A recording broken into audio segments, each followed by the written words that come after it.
Chapter 15. Mr. Pendanski filled the canteens. The warden got a pitchfork out of the back of the pickup. She poked it through X-ray's dirt pile to see if anything else might have been buried in there as well. "After you drop off X-ray, I want you to bring back 3 wheelbarrows," she said. X-ray got in the pickup. As the truck pulled away, he leaned out the wide window and waved. "Zero," said the warden. "I want you to take over X-ray's hole." She seemed to know that Zero was the fastest digger. "Armpit and Squid, you will keep digging where you have been," she said. "But you're each going to have a helper. Zigzag, you help Armpit. Magnet will help Squid. And Caveman, you'll work with Zero. We're going to dig the dirt twice. Zero will dig it out of the hole, and Caveman will carefully shovel it into a wheelbarrow. Zigzag will do the same for Armpit, and the same with Magnet and Squid. We don't want to miss anything. If either of you finds something, you'll both get the rest of the day off and a double shower. When the wheelbarrows are full, you are to dump them away from this area. We don't want any dirt piles to get in the way."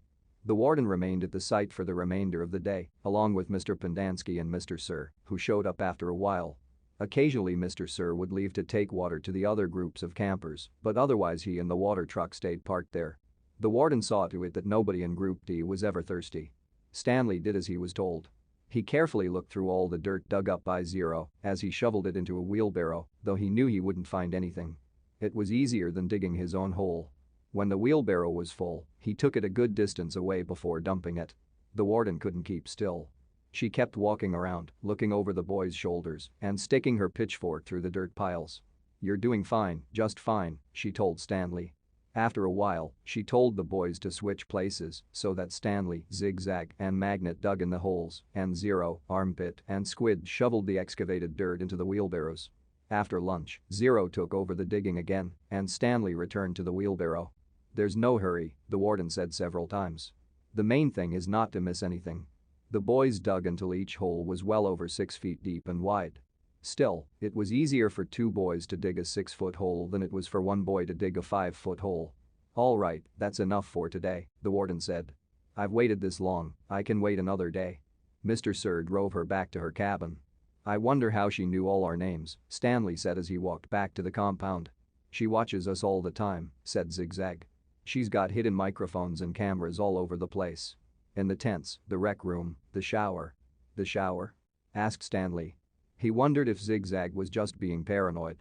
"The cameras are tiny," said Armpit. "No bigger than the toenail on your little toe."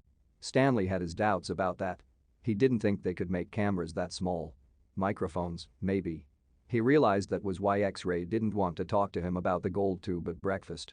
X-ray was afraid the warden might have been listening. One thing was certain. They weren't just digging to build character. They were definitely looking for something. And whatever they were looking for, they were looking in the wrong place. Stanley gazed out across the lake toward the spot where he had been digging yesterday when he found the gold tube. He dug the hole into his memory